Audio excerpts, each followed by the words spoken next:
अस्सलाम वालेकुम नाज़रीन, नाज़रीन न्यूज़ में आपका इस्तकबाल है। चलिए जानते हैं आज की खबर।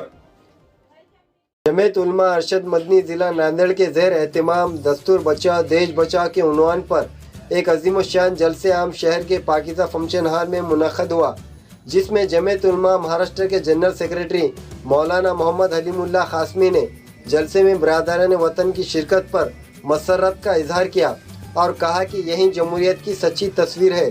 इन्होंने कहा कि CAA और NRC क़ानून जमहूरियत के ख़िलाफ़ है, ये मुल्क आइन के मुताबिक चलाते हैं।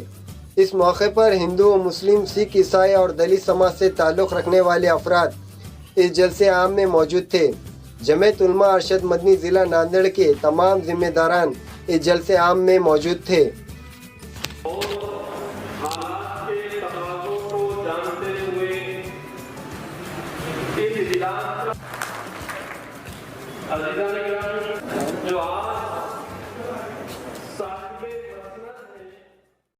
आज का यह प्रोग्राम शहर नांदेड़ और ज़िला नांदेड़ की जमीयत उलमा की तरफ से इस उन्वान पर मुनक़्क़िद हुआ था कि देश बचाओ दस्तूर बचाओ।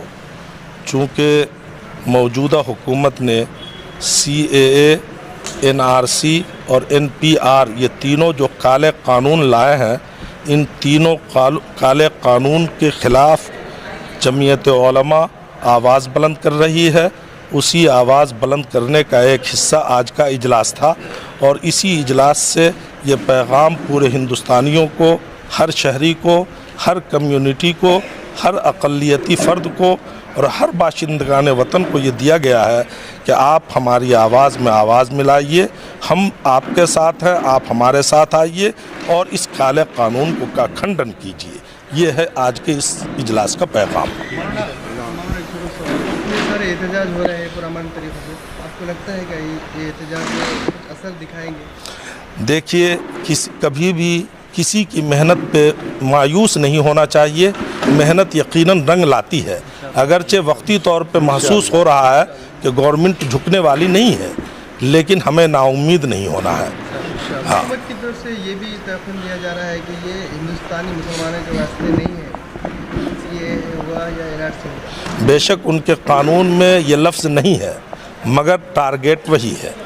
लफ्ज़ नहीं है उनके कानून में, कहीं भी ये लफ्ज़ मौजूद नहीं है, मगर निशाना वही है, टारगेट वही है। आखिर पूरा हिंदुस्तानी बेवकूफ़ नहीं है, सिर्फ पार्लियामेंट के लोग ही अक्लमंद नहीं, बल्कि हिंदुस्तान में उनसे ज़्यादा अक्ल रखने वाले लोग मौजूद हैं। नांदेड़ न्यूज़ यूट्यूब चैनल को सब्सक्राइब जरूर करें और बेल आइकन को क्लिक करें। बेल आइकन को क्लिक करने से होगा ये कि आपको लेटेस्ट न्यूज़ अपडेट की नोटिफिकेशन मिलती रहती है।